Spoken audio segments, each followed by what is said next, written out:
I do have to say, like, just the thought of Ohio State and Indiana on opposite sides of the bracket means that we may see a rematch of what we got to see on Saturday night in the Big Ten championship game.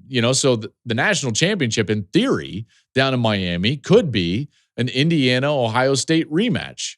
Now, obviously, like, we'll see how it all plays out. But, I mean, like, sign me up for seeing something like that again, because I will tell you, that game on Saturday night lived up to every ounce of what I thought it could be.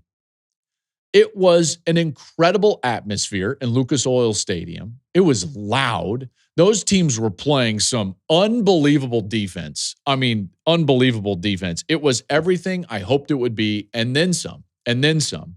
I thought Matt Patricia and the defense for Ohio State was outstanding. I thought Bryant Haynes and Indiana on defense were better than outstanding. They were fantastic. Bryant Haynes is one of the best assistant coaches, defensive coordinators in the country. No one talked about Indiana's defense this year because Ohio State was historically good. But man, the Hoosiers, they are so good on defense. Slippery up front. They can run on the second level, play great zone coverage. D'Angelo Pons is a star, only 5'9", but can cover. Man, that was fun to watch. So what did it come down to? It came down to a couple of things. As games with great opponents generally do, comes down to like 3-4 snaps of the football. And this one did as well. And it just so happened Indiana was able to execute those snaps and Ohio State was not. And so that's the difference in the game. And let's look at Ohio State here first. And they struggled in the red zone. But it wasn't just red zone. It was actually more specifically short yardage. And when you're not great in short yardage, you're not going to be great in the red zone, because typically a lot of the short yardage plays happen in the red zone, whether you're trying to get a first down or even a goal line situation. So there's more opportunities for short yardage situations in the red zone. And they failed in those situations. Now, one was a missed field goal, and we understand that, but they failed on the 4th and 1 trying to quarterback sneak. So here we got 2 possessions in the second half in which Ohio State is down inside of the 10-yard line. And they come away with 0 points. So Brian Haynes and the Indiana defense give up 0 points to Ohio State in the last 40 minutes of game time. Incredible. How do they do that? Turn them away in the red zone. And it's very clear that Ohio State now has an area where they have a problem. And we've been waiting all year, like, well, what's the question? My question with Ohio State was like, well, what's the vulnerability? What are we going to see? They've controlled every single game. This is the first game that we've seen them have to snap the football on offense with a deficit. We hadn't seen that all year long. This is the first time that we've seen them have to play offense really under the gun. And, it wasn't great in short yardage. And when you look at short yardage for Ohio State, and I made this point on the broadcast, last year in the playoffs, they were really good in short yardage situations because they had a big mobile quarterback that they could run in those scenarios. 4th and 1s, 3rd and 1s. Will Howard was converting a lot of those zone reads, quarterback power, and now they don't have that. They also had 2 backs that were physical, namely Quinshon Judkins, who was very physical in nature, and so they were very good in short yardage in the playoff last year. Under the gun, they could get it done.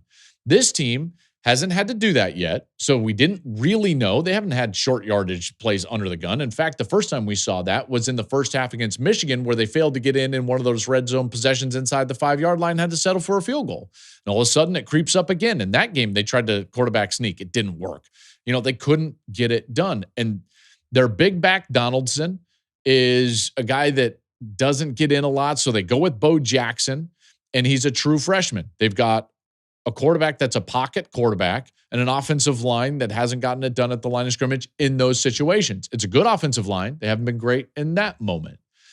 So that's a clear weakness, and they'll have to address that moving forward. Meanwhile, and there's those couple of snaps right there. Meanwhile, Indiana. Well, Indiana had to answer questions throughout the year. So they were a more proven commodity, in hindsight now, on Saturday night, in particular under the gun, because we saw them at Iowa. We saw them at Oregon. We saw them at Penn State have to take offensive snaps under the gun. And what did Fernando Mendoza and the passing game do in every one of those scenarios? They performed and delivered. Remember, in every one of those games, it's not like they were running the heck out of the ball. They were trying. They were consistent with the run game, but they weren't like gashing Ohio State with the run game. They really weren't. So it was a throw game late. It was a Mendoza and the receivers game late. And here's the thing. They could rely on past performance. We've seen it happen at Oregon. We saw it happen at Iowa. We saw it happen against Penn State. And in every one of those situations, Mendoza had to make big throws under duress and show real competitive courage. And guess what he had to show on Saturday? Under duress, competitive courage. And he made giant throws in that second half. Giant Heisman Trophy style throws. That touchdown to Surratt was incredible. The ball down the field to Becker. Then in the fourth quarter, able to convert down the field again to Charlie Becker. It was phenomenal. It was phenomenal. So here's one team, Ohio State. They had their opportunities, and with an unproven group, it didn't materialize. And Indiana had their opportunities, and with a very proven group, they capitalized. And they got those plays and made them when it mattered. That's why they won the football game. And that's why I would love to see, this game possibly happen again. We'll see if it does. Mendoza definitely had a Heisman moment. I thought that the throw to Becker was a Heisman moment, in particular late on Saturday. Voting had just started. Listen, think about what this guy has done. He's number one in the country. They're 13-0. He made throw after throw after throw in big moments on the road all year long. It didn't matter the opponent. He beat now the number 2 team in the country on a neutral site and number 5 team in the country in their building. No other player has a resume like Fernando Mendoza, and candidly, it's not even close. And anybody that argues differently is wrong. I don't know how else to say it. I thought his humility after the game, too, it's been fun to get to know him. Wish him the best of luck in his future, not only in the playoffs, but obviously in the National Football League. Could be the top pick in the NFL. But Jenny had a great interview with Fernando after the game. This is Fernando and Jenny after they won the Big Ten championship.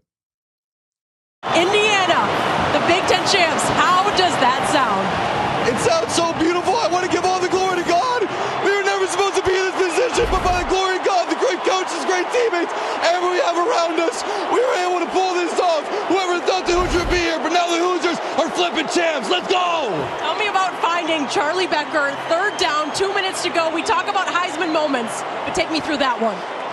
Man, what an incredible. Charlie's been every single day in summer. We were always throw before practice, before at 7 a.m. on Sundays, doing spots, doing routes, and now you see it to come to fruition. He's my roommate. Couldn't be happy for such a young man as well as our defense playing lights out. And well, everybody just, what an incredible moment. Congratulations. Enjoy it. Thank you so much. God bless. Go Hoosiers. I mean, that's amazing. That's amazing. Kid was just like so excited. So excited. Now Indiana, for the first time in their history, number 1 in the country. And we'll have that number 1 seed. Now, Ohio State still the odds-on favorite to win the national championship, even after that loss. But Indiana, number 1 in the country. Congratulations to Curt Cignetti and everybody over there. By the way, they've got a potential matchup in the Rose Bowl against like Bama or even Oklahoma. Okay, even though I think Bama, based on the fact they outgained Oklahoma by 200 yards, I think I would probably pick Bama in that game.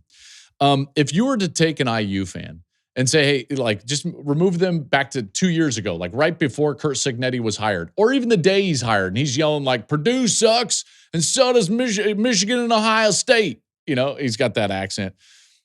Take him back to that day and ask a Hoosier fan, hey, what would you say if I told you that not this season, but next season, you were going to be in the Rose Bowl in the national quarterfinal as the number 1 seed in the country? You're going to play Alabama and you're going to be the favorite.